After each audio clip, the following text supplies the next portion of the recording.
It all started simple enough. The drawing of a circle on a map.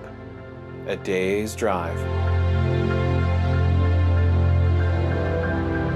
I didn't know it was going to change my life forever.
Not all those who wander are lost.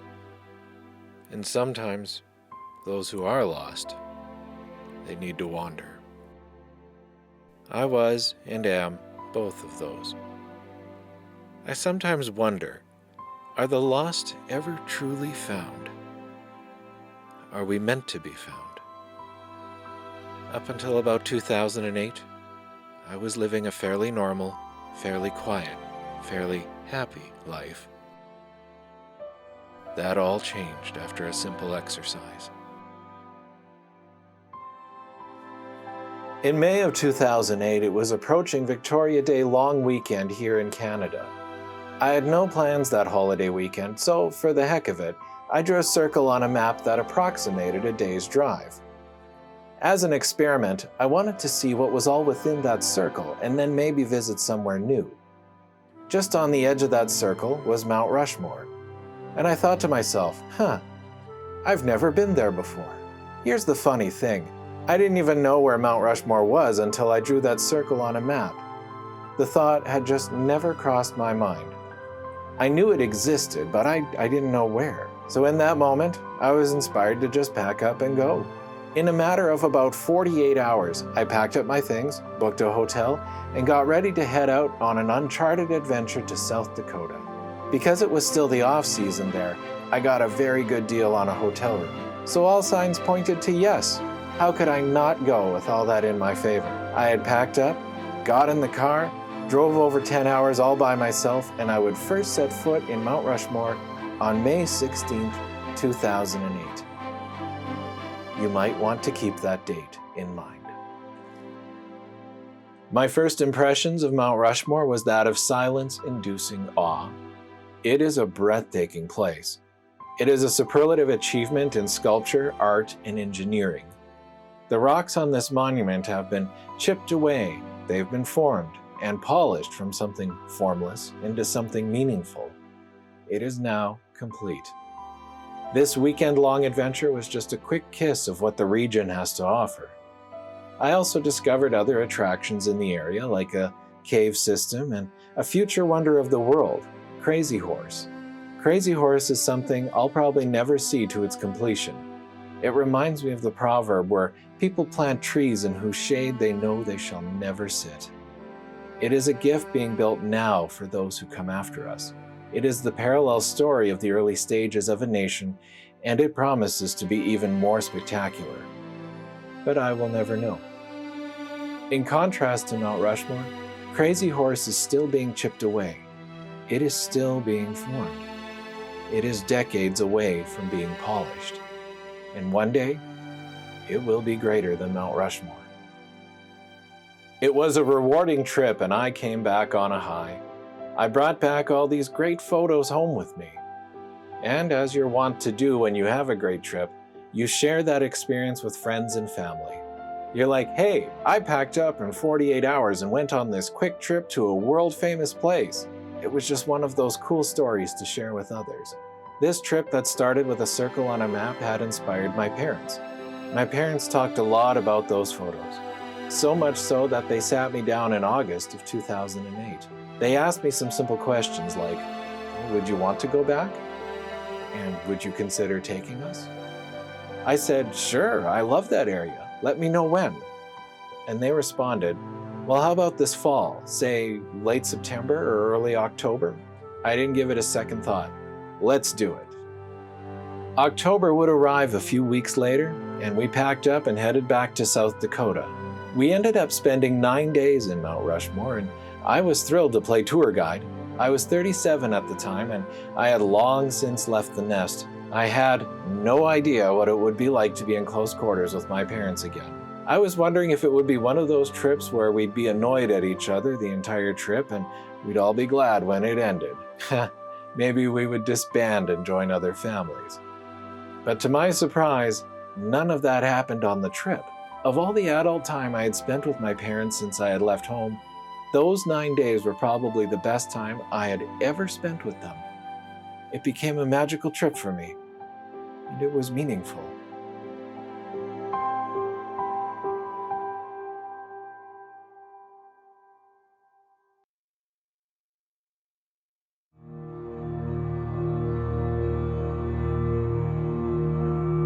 During that trip in October of 2008, something looming was about to appear. A storm was on the horizon, and it came in two forms, literal and figurative. My father was starting to show some odd symptoms. His throat was tightening up and he was having trouble swallowing and eating. Unbeknownst to us, it was the first stages of esophageal cancer.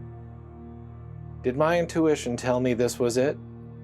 Because for some unconscious reason, I wouldn't let my dad drive the entire time we were there. He would offer and I would just say, no, you enjoy the scenery. I can always come back. I found the wording of that response odd. There was almost the undertone of, because you won't be back. It was like deep down I had known this was going to be his final trip. I wanted him to enjoy the scenery and not worry about traffic or driving. Just watch and enjoy. It was day 9 when the literal storm arrived. The trip would be cut short a few days as a snowstorm moved into the area and chased us out of South Dakota. It would prevent us from seeing all that we had planned to see. Our complete plans had been dashed. We barely made it back to the Canadian border as the roads were deteriorating in real time before us. I had always had an odd feeling regarding that snowstorm. It felt like it was almost sentient and trying to tell me something. Something like, hope you enjoyed because this was it. This was the end of the good times. This literal storm was the symbol of another storm that was already in motion. A storm that would last 10 years to the day. My father would be diagnosed with esophageal cancer in November of 2008. And over a period of 16 months, my father's health would decline, and his body would be consumed by the cancer inside of him. He put up one of the most valiant fights I'd ever witnessed. He had the lion heart of the soldier he had always wanted to be. At times, there were glimmers of hope against hope that he might actually beat this. That is, until January 29th, 2010. That is a day that still haunts me, even now. 16 months after I had taken my parents to Mount Rushmore, my father would fall victim to a medical mistake in hospital. To be honest, my father's fate was all but sealed. This doctor just sped up the process with his carelessness and incompetence. That doctor robbed us of precious weeks, maybe months, and he also robbed my father of dying on his own terms. To this day, I don't know if fate was merciful or cruel in this case. The mistake that took my father's life happened in front of both me and my mother. And of course, even though we witnessed it, you can't prove anything. And as you can imagine, witnessing such a thing will mess you up for a long, long time. The incident would take place at 4:55 p.m. on January 29, 2010, and we would take him off life support the next morning, where he would slip away peacefully. My father, a stoic and honorable gentleman, was no more at 12:20 p.m. on January 30th, 2010.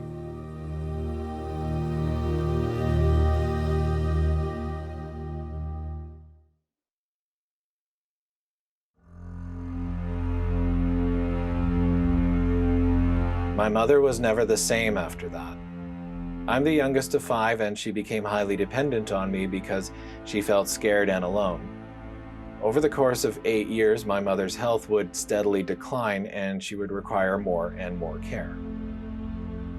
Her grief would manifest itself into bladder cancer, and in November of 2017, it had broken containment and she would be considered terminal. With that news, I would take her into my home and I would look after her until I was unable. As you can imagine, I had no trust in the medical system after what had happened to my father.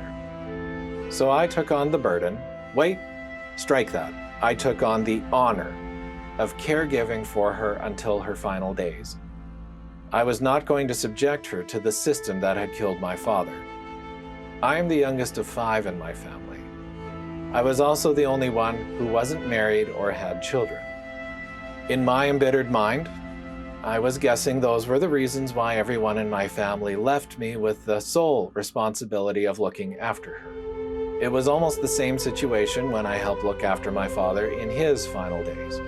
History may not repeat, but it most certainly rhymes. I assumed everyone thought I had nothing but free time and unlimited energy to care for her. Part of it was my fault in that I didn't ask.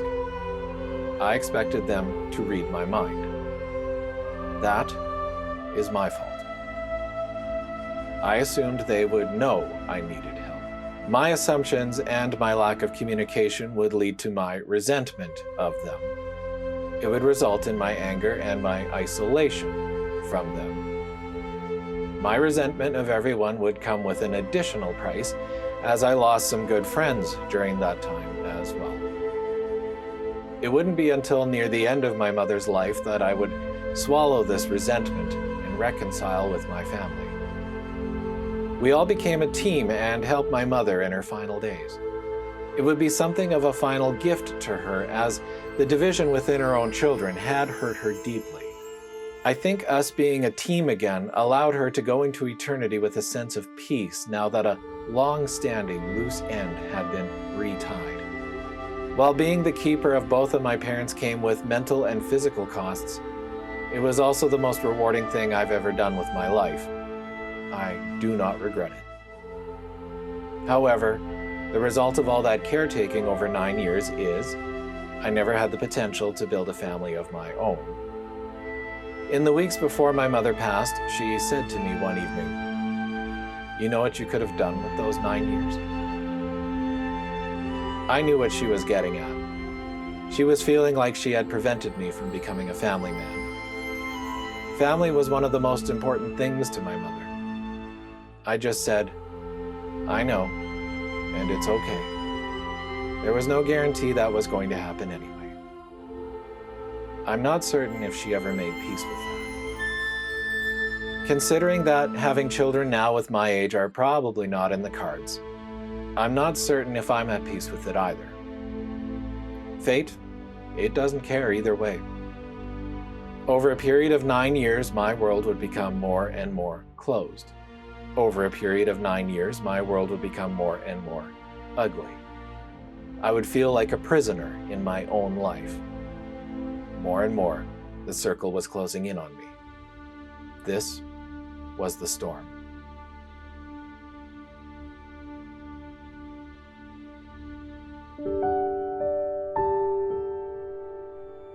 My mother would pass away on the morning of May 16th, 2018.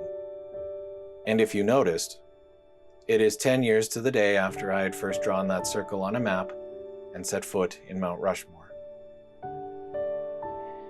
I wonder if that is just a coincidence, I was alone with her at the time, and as she drew her final breath, I sang the first verse of Amazing Grace for her before I broke down and could not continue. I made it as far as the line, "I once was lost, but now am found." It was her favorite song, and I don't know if she ever heard me sing it to her as she exited from this life.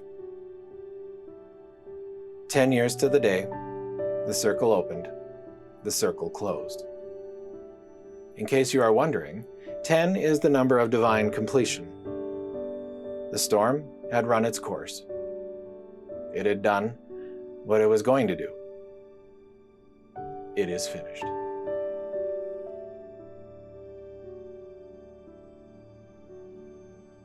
And so ended the hardest time of my entire life.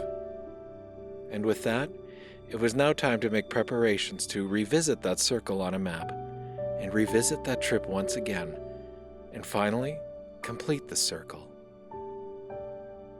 I was lost, and I had to be found again.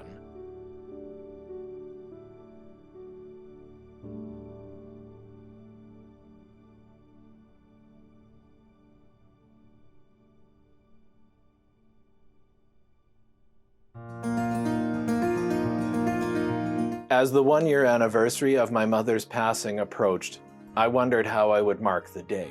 It was then that I was inspired to go back to Mount Rushmore, to where it all started, and find closure, and maybe complete that circle. I was inspired to do a sequel to this journey. I was going to retrace our steps, and not only that, I was going to go to the places where we should have gone. I had to take the roads not yet traveled. I was going to complete the circle. As I made plans for my return trip to the Dakotas, something would grab my attention 2 weeks before I would depart. There's an art gallery in Watertown, South Dakota that is home to the works of world-renowned wildlife artist Terry Redlin. Back in 2008, my dad had wanted to see this gallery, but it was not meant to be. For the return trip in 2019, the art gallery was going to be the last stop on the way back home. It was going to be the finishing touch of the road not traveled. This trip was going to be a play in 2 acts. The first half was going to be about honoring the past, and the latter half was going to be about healing and moving forward with the future. For the first half of this journey, I would go to Roosevelt National Park, Medora, and Mount Rushmore. The latter half would be the Corn Palace in Mitchell, a resplendent cathedral in Sioux Falls, and a world-renowned art gallery in Watertown. The Terry Redlin Art Gallery was going to be the grand finale, and it had something special waiting for me. It is now time for us to hit the road.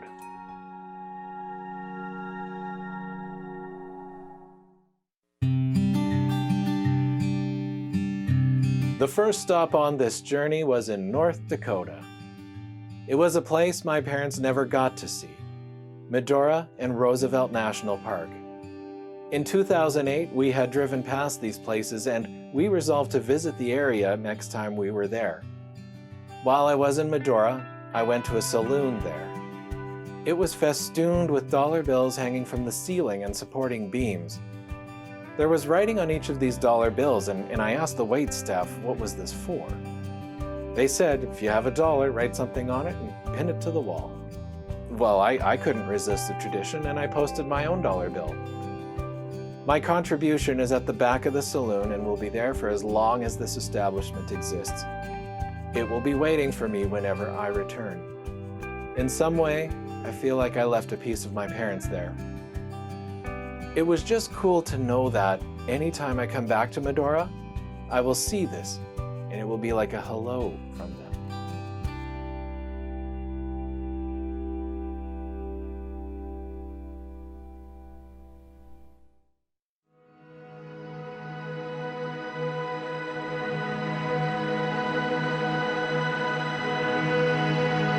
After 2 nights in Medora, I had to make a side trip to honor someone I never knew on behalf of someone I had just met. On the drive to the town of Keystone, I had to make a stop along the way. A friend of mine who I met in grief groups had lost his brother in August of 2018. His brother was blinded by the setting sun while riding a motorcycle as he negotiated a gentle curve. And as he left the road and into his fate, he would leave behind a wife and children. This young family are broken for decades to come. I had told my friend of my adventure, and he said, "Can you do one thing for me? My brother's crash site is just outside of Rapid City. Can you go to it for me?" I said I would be honored to go to that place. I understand that the places of sudden ends are sacred ground, and to invite me into that space is an honor. My friend had not been there since the accident, and he just wanted to know what it looked like now. I arrived at the location, took pictures, and sent them to him in real time. I said I can't find the skid marks. They aren't here anymore. I think I'm at the right spot, but I'm not sure. As you can imagine, some things had changed in a mere 9 months. In one of the photos I sent him, he replied by marking where his brother's path would ultimately end. Turns out, I was at the exact spot where it all happened. I turned to the final resting place off the road, and after a few minutes of silence, I said to the air, "Hello.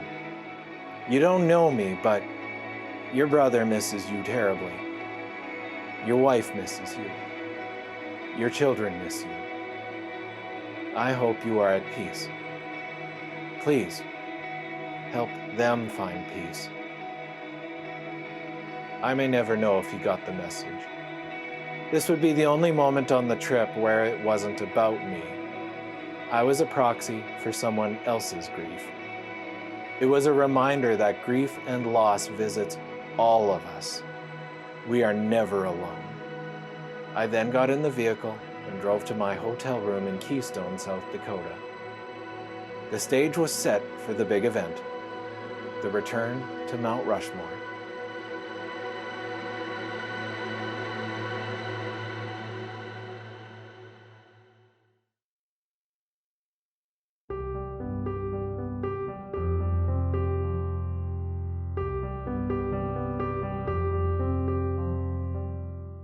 The hotel I stayed in Keystone was the same hotel from 2008. It had changed in some ways that made it almost unrecognizable. It was May 15th, 2019, and I checked in for the night in anticipation for the next day. When I checked into my room, I just said to the air, I'm here, oh glory be." This was a phrase my dad always said. He was one for such unique phrases. I then said to the air, "I'm here to go to Mount Rushmore to remember both of you tomorrow. You're free to join me if you like."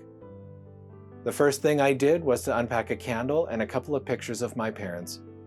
I set it on the TV stand, and I had planned on lighting the candle in the morning. I would go to bed that night and have a full and sound sleep. The first thing I did when I woke up the next morning was to light the candle at 7:55 a.m. to signify the last breath that Mom had taken in front of me. I let the candle burn until 8:14 a.m., which would be when her heart had finally stopped. I sat there contemplating on the photos, and when 8:14 a.m. came around, I said to the air, "Okay, I need to start my day." It was now officially 1 full year since Mom had left us. I blew out the candles, had a quick breakfast, and headed out to Mount Rushmore.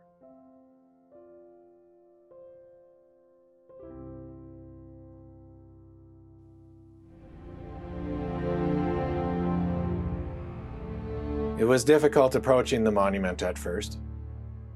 It was hard to walk down the avenue of flags for the first time in 11 years. There were such happy memories attached to that very first walk. Instead of walking this avenue with the joy of a full life with my parents at my side, I was now walking alone and wounded. It is an empty feeling. As I got to the end of the avenue where the grandiosity of Mount Rushmore reveals itself to you in the final archway, in that moment, I fought back tears. The raw emotion would crescendo, and 2 or 3 minutes later, they went away. I felt comfort and was now able to somewhat enjoy. There was a part of me that was still feeling incomplete, but that part of me is going to feel incomplete for the rest of my life. But in this moment, the tears went away, the urge to grieve was gone, and I just enjoyed the view. For a change, I was in the moment, and I took a few photos. I enjoyed those moments for a bit, and I drank them in. I absorbed them. I then walked laps up and down the avenue for a bit.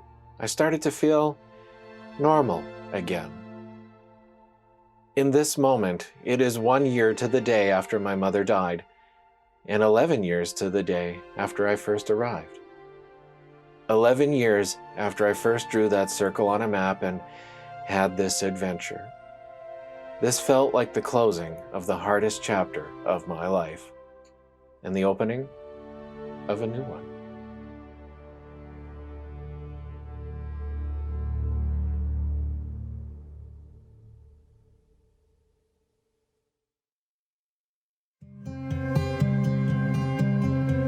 I would go back to Keystone to where there was this leather shop.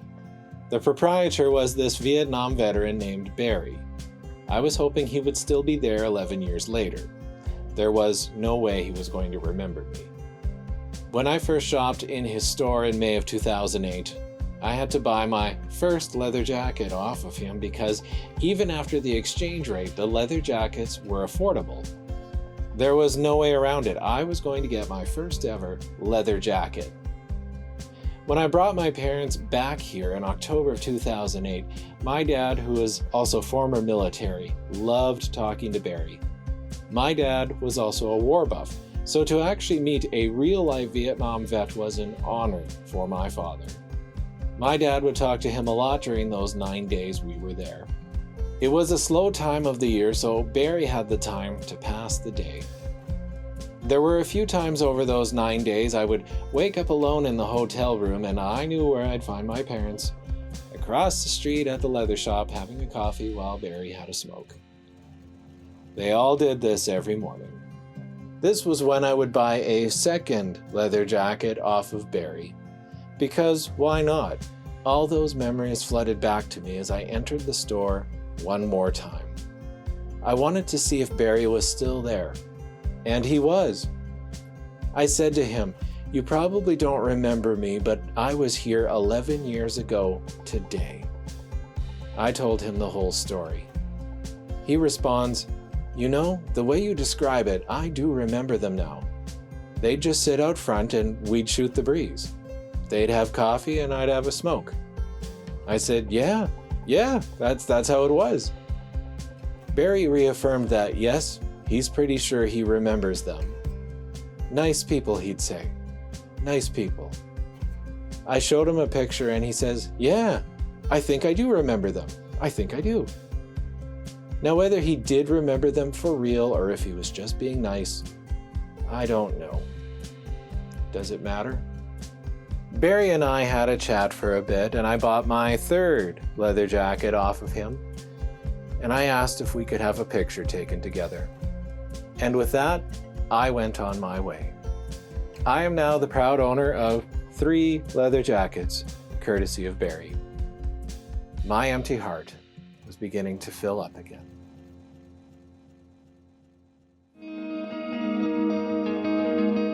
I went next door to the place where you can book helicopter tours.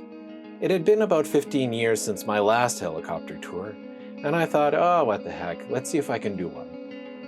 I was about to learn a lesson because a part of me wasn't all in on the idea. I was thinking of the price of the flight. I didn't want to spend that much on a 20-minute flight. I was lukewarm to the idea, and as some of you know, if you do things in this life in a lukewarm manner, life will reject you and spit you out of its mouth. You either be hot or you be cold. Be all in or you don't go at all. I talked to the salesman there. And as soon as I talked to him, I went into lukewarm mode and I thought, I don't want to spend the money. It's only 20 minutes and. So I said to them, "Well, boys, I'll check with you tomorrow as I'm not quite decided yet. How does that sound?" They stopped, looked at me, and they said, "Sir, we're not trying to sell you on anything by saying this, but there isn't going to be a tomorrow." And I said, "What?" "There isn't going to be a tomorrow," they said. There's rain clouds moving in, and there might be a storm. We don't fly when the weather's like that. The weather is deciding this, and we don't control that. It's either this afternoon or it's maybe next week, because this rain is staying a few days. He then added, "If you do go, you have to go soon, because we are down to our last couple of flights. The weather system is moving in, and we might even shut down later this afternoon." My hand was being forced. The words that hit me the most were, "There isn't going to be a tomorrow." Those words were meant for me specifically because, like it or not, sometimes there isn't a tomorrow. If you're going to do something, do it now. Besides, there wasn't going to be another chance to honor the 1-year anniversary of my mother's passing. So why not do it right? I said to them, "Fine, to heck with it. My cameras are across the street in my hotel room. I'm going to grab them, and when I get back, we are going to go on that flight." And so I went on the helicopter flight. My dad would have thought this was cool. He would have loved it. My mother, on the other hand, well, she would have been terrified for me and thought I was crazy. And like any typical mother, she would have been worried for me the entire time. When we first took off from the helipad, I had momentarily thought that my mom's assumption was correct and that I was crazy. Because no sooner had we taken off and gotten about 100 feet in the air, a gust of wind gave the helicopter a shove, and I thought for a moment I might not have to worry about paying off this trip. The funny thing was, I wasn't scared at all. The flight was majestic. This is the photo I was able to take of Mount Rushmore from the air. You only get 2, maybe 3 chances at this photo, so I was snapping pictures rather quickly here. The flight itself would leave me on a high for the rest of the day. I had slipped the surly bonds of earth and touched the face of God. The rain that had been lurking this entire trip had finally forced my hand, and this time, I couldn't have been more glad that it did.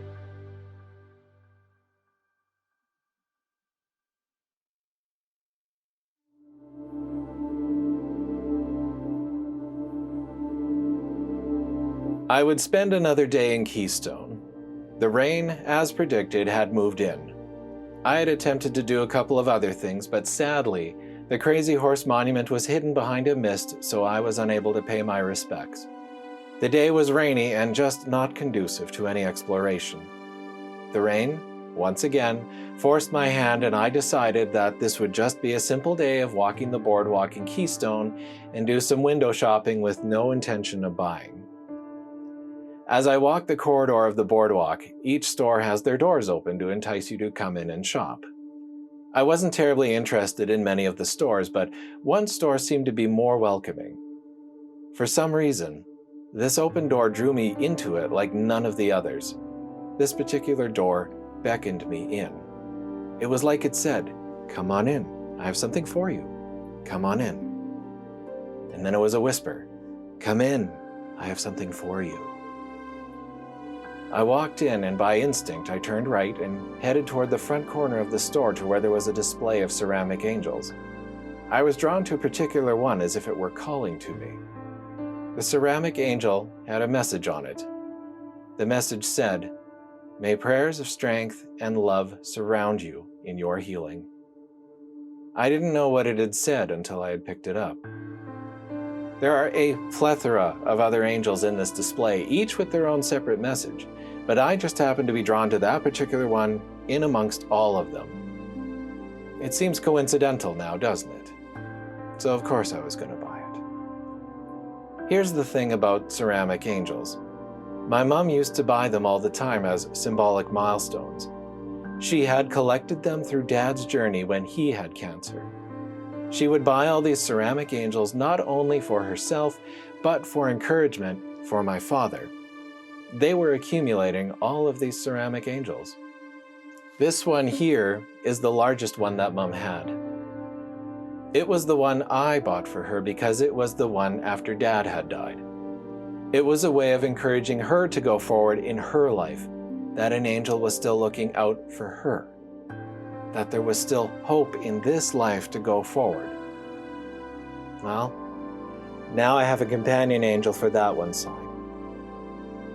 May prayers of strength and love surround you in your healing. Once again, the rainstorm had forced my hand.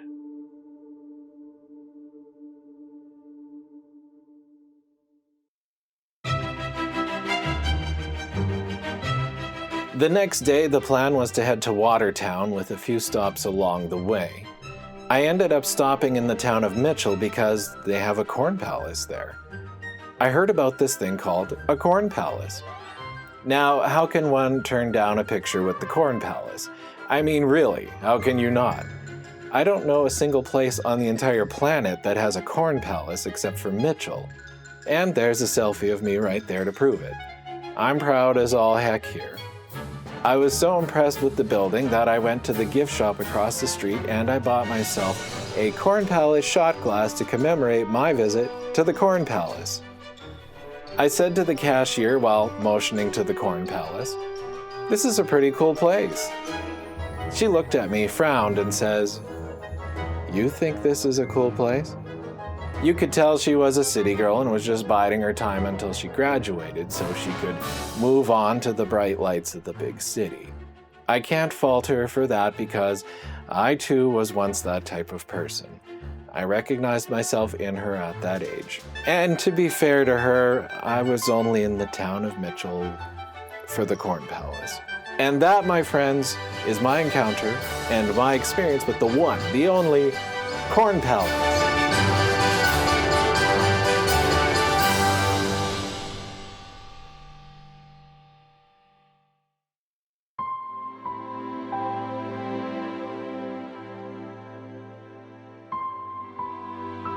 From there, I would head to Sioux Falls, South Dakota. And as I drove there, for some reason, I kept thinking about the last moments with my mother and how I sang Amazing Grace as she exited from this life. I kept asking, "Mom, did you hear me? Mom, did you hear me?" Did she hear me? It is there I would locate St. Joseph's Cathedral. This place is, without a doubt, it's gorgeous and it's well loved. I walked around it in the early afternoon and debated whether or not to stay for the Saturday evening service. Then I thought, I'm here, so why not? Remember the helicopter? There might not be a tomorrow to see this place again. You only live today once. Be all in today. My experience at the cathedral would turn out to be otherworldly. This was the first time I'd ever felt like I was on holy ground in a church. There's something extra special about that cathedral. And then there was the soloist. They had this soloist singing there that night, and just the most beautiful voice. I remember turning around multiple times to look up at her in the balcony and thinking, who is singing that? That voice? Who owns that voice? It is the voice of an angel. I could barely make out who she was from my vantage point. As I looked around the congregation, I could figure out who was experiencing this for the first time as well, because, just like me, they were turning around periodically and looking back and up to see who owned this beautiful voice. Now, I don't get moved to tears very often by someone singing, but this woman's voice resonated at a frequency that just went deep into my soul. She almost moved me to tears during the service. This added to the feeling of being on holy ground. The church had one more revelation for me, as the end of the priest's homily seemed to provide the answer to the question I had been asking when I entered. Did my mother hear me sing Amazing Grace to her in her final moments? I had not heard a homily end quite like this before. The priest went through his homily and ended with a lyric from the song, which happened to be the last line I could sing before I broke down. To love one another is in itself an act of faith. True faith, true love, reveal something about ourselves that we could never discover without Jesus Christ. That we were lost, but now we've been found. After the service, I went to the priest and congratulated him on a spectacular facility and that phenomenal soloist. Who is that singer that belonged to that voice? The priest said she's classically trained, she's amazing, and they are very fortunate she is singing with them. I could not have agreed more. I mentioned I was just passing through and the reasons why. He says to me, "What were your parents' names?" I said, "Rose and Jim." He then asks my name, and I told him. He clasped his hands as if this was now important to him. "Okay, Jim, Rose, I will pray for them tonight.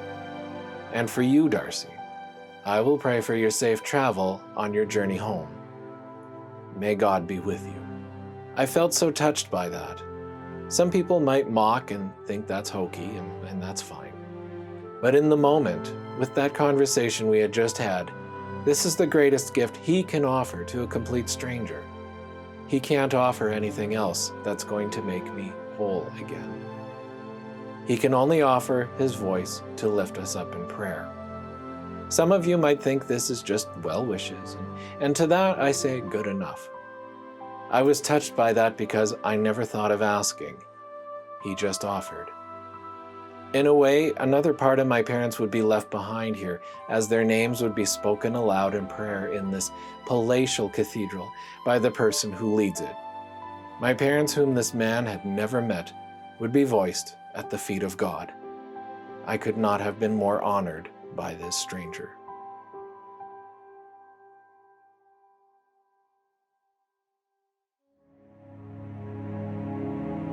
After the service, I would drive to Watertown in a driving rainstorm. Did you notice the mention of rain once again?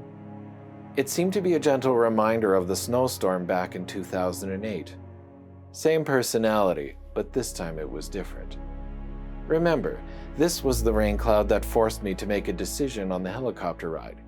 And this was the rain cloud that forced me to change my plans to where I found that ceramic angel. Everywhere I went, there was a threat of rain, and sometimes it would deliver. And when it did, the timing was always interesting. In my head, I turned and asked, "What do you want?" The storm seemed to reply, "Do you remember me?" Oh, of course I remember you. How could I not remember you? You are the one who brought the storm. You are the one who swept away my parents. You are the one who took away my happy and comfortable life. The ruins of it lay before you. Oh, I remember you. This was a different kind of storm with different influences. It was the same in that it was symbolic, but in other ways it had a different mission. Instead of being a warning of things to come, this time, it would be a guiding hand.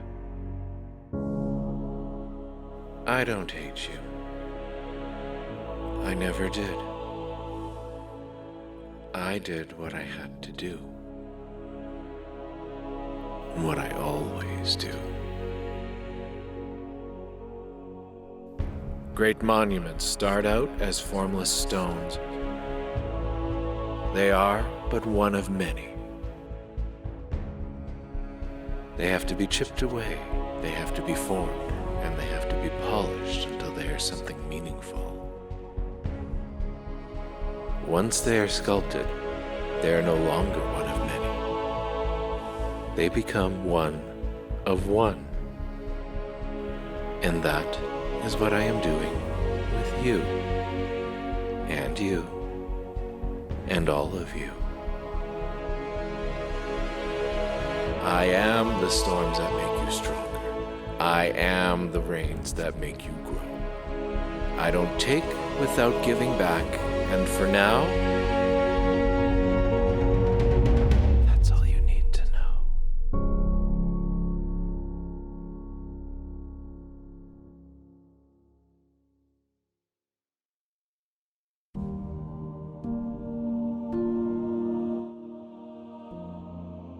We have come to the finale of the trip, but not without some backstory first. 2 weeks before I embarked on this return trip to South Dakota, the Terry Redlin Art Gallery released what would be the final painting in their farewell series. It was called After the Storm. It is the only painting they released that is unfinished. It's also the only one that had a rainbow in it. There was something about this painting that struck me. After the Storm is profound and symbolic for my decade-long journey. The timing of its release is not lost on me. It was like it was waiting for me to return to claim it and move forward in my life with it. The fact that it is incomplete speaks to me. It is a reflection of the feeling and being incomplete for the rest of my life, and how I am okay with that. The artwork, just like my life, is still worthy of appreciation in its incomplete state. Storms, while sometimes damaging, they promote new growth, and peace often reigns for a time when it has passed. I decided I was going to take this souvenir back home with me as a reminder that the hardest part of my life is behind me. It is after my storm. This is the only painting in the entire collection with a rainbow. So what does the rainbow symbolize? Well, in this context, we will go back thousands of years. The rainbow appears in the book of Genesis. The first rainbow appears after the great flood and is a promise from God to never destroy the world in this fashion again. It is a truce. To me personally, it is a promise that my world won't be destroyed in that fashion ever again. Well, it can't. But it's not about destruction. You can see that there's water, life-giving water. For what a storm takes away, it always gives back. And it gives back in ways that you may not appreciate in the moment, but you will appreciate them later. So I had pre-purchased the painting the day it was released. And when I bought it online, there was a place for a note to tell the art gallery what this painting meant to you. So I sent them a long message. Everything that I've just told you.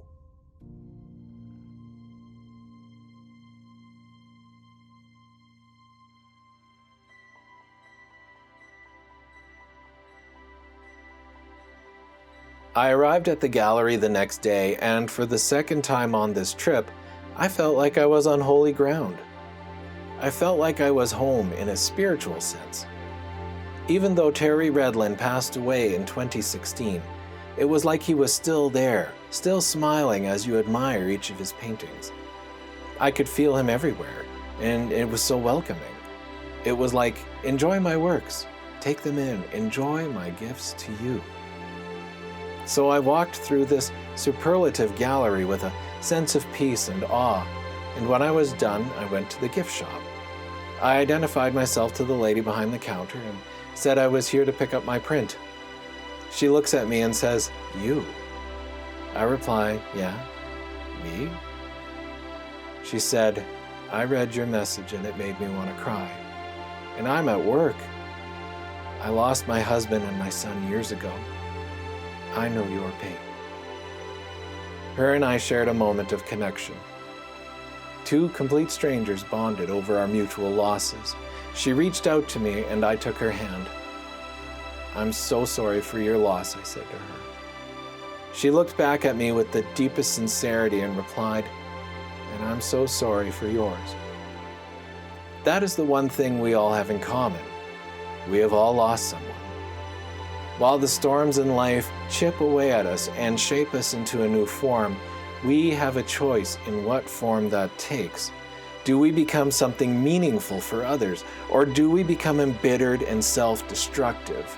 Do we fight against this life, or do we fight for this life? What I saw in this woman was someone who, despite being hollowed out by what happened to her and her family, still chose to move forward with love, dignity, and honor, not only for herself, but for them. She brought my painting. I looked at it and thought to myself, this will be spectacular in my home. I have a wall already cleared for it.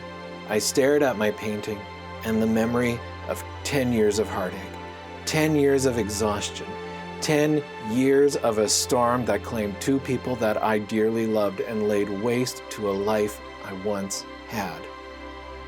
I could look upon this work of art and say, I survived that, but I will remember it. I took the painting, put it in my vehicle, and would drive home the next day. It would find a prominent place in my home, and it looks amazing. I have exited a closed and ugly world and have come to a place where the world is open again. I have come to a place where the world is beautiful again.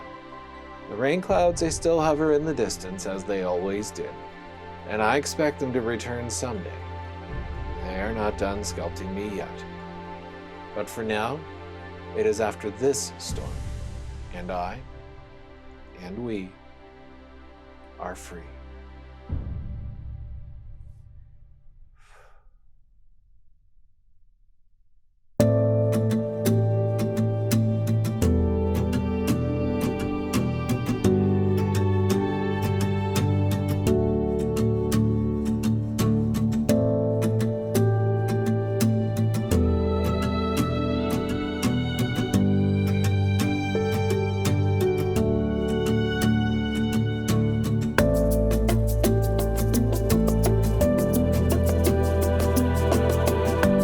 I have been on more adventures since then, and as fate allows, I plan on more in the future. In June 2019, I hiked in a kilt to the Delicate Arch in Utah because, well, why not? You should have seen the looks and the smiles I got from passersby. A lady even stopped me to take a picture and asked, "Do you wear that everywhere?" I laughed and said, "Maybe." And by outrageous fortune, I would meet my favorite pianist, Jennifer Thomas, on the way back home from that trip. And later in that same year, I would meet another favorite of mine, Lindsay Sterling, backstage in North Dakota. And yes, I wore the kilt for those too. People ask why I wear the kilt. I said it was to honor both of my parents because they both would have loved it. And let's be honest, it just makes for a more interesting photo. I also wear my dad's ring and my mom's lapel pin. Parts of them are always with me. I never, ever travel alone, and neither do you. It is true when they say that life is about the journey and not the destination because, well, the destination is our final rest, and we all resist arriving there now, don't we? Being born means we bought that ticket. We might as well enjoy the ride. The thing I noticed about road trips is they are symbolic of life in so many ways. I always find that when I'm driving on the road, I can never make it to the horizon, no matter how fast I go. But there is a day that's coming for all of us when we will make it to the horizon. When I get to the horizon, I will rest my spirit if I can. And maybe, just maybe, I will see my parents once again. And this will go on, and we will go on. Forever.